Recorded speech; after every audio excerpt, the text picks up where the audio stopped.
இன்றைய நாள் கர்த்தருடைய வார்த்தை எசேக்கியேல் புத்தகம் 20 அதிகாரம் 19 உங்கள் தேவனாகிய கர்த்தர் நானே.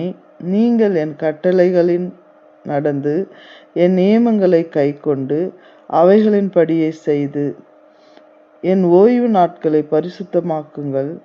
நான் உங்கள் தேவனாகிய கர்த்தர் என்றும் நீங்கள் அறியும்படிக்கு அவைகளை எனக்கும் உங்களுக்கும் அடையாளமாயிருக்கும் என்றார். ஆம் தேவ பிள்ளைகளே, கர்த்தராகிய ஆண்டவர் இஸ்ரவேல் ஜனங்களை வனாந்திரத்தில் நடத்தி வந்த காரியங்களை அவர்கள் மறந்து ஜீவித்தார்கள். பாலும் தேனும் ஓடுகிற தேசத்தை அவர்களுக்கு சொந்தமாய் கொடுப்பேன் என்று ஆண்டவர் வாக்கு பண்ணுகிற காரியங்களை அவர்கள் மறந்து ஜீவித்தார்கள். அவர்களுக்கு விக்கிரகங்களையும் வைத்து கொண்டு ஆண்டவருக்கு பிரியமில்லாத அருவருப்பான காரியங்களை செய்தார்கள்.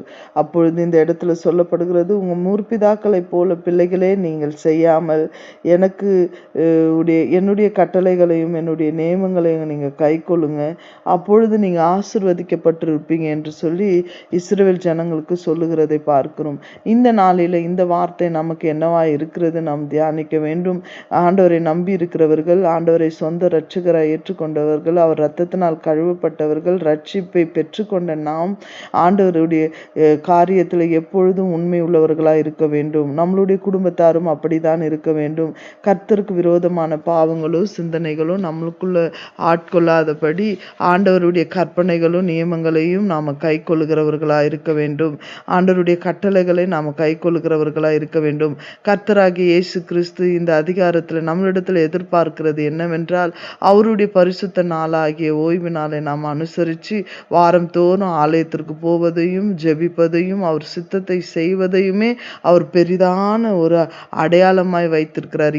இயேசுடைய பிள்ளைகளாய்த்தான் நாம் இருக்கிறோம் என்பதற்கு ஒரு அடையாளம் என்ன அப்படி நம்ம பார்த்தோமென்றால், அவருடைய ஓய்வு நாளை அனுசரிப்பதும் அவருடைய பரிசுத்தத்தில் வாழ்வதும் அவருடைய கற்பனைகளும் கட்டளைகளும் கை கொள்வதும் தான். தேவ பிள்ளைகளே, ஆண்டவர் சொல்றாரு, அப்படி வாழ்கிற பிள்ளைகளுக்கு பலத்த கையினாலும் ஓங்கின புயத்தினாலும் ஊற்றப்பட்ட உக்கிரகத்தினாலும் உங்களை ஆளுவேன் என்பதை என் ஜீவனை கொண்டு சொல்லுகிறேன் என்று கர்த்தராகிய ஆண்டவர் சொல்லுகிறாரு.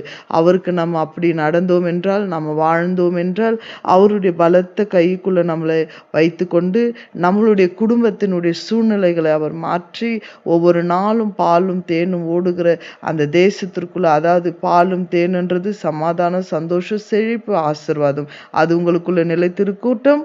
பெற்றுக்கொள்ளுங்கள். கர்த்தர் இந்த நாளில் உங்களை ஆசீர்வதிப்பாராக. God bless you.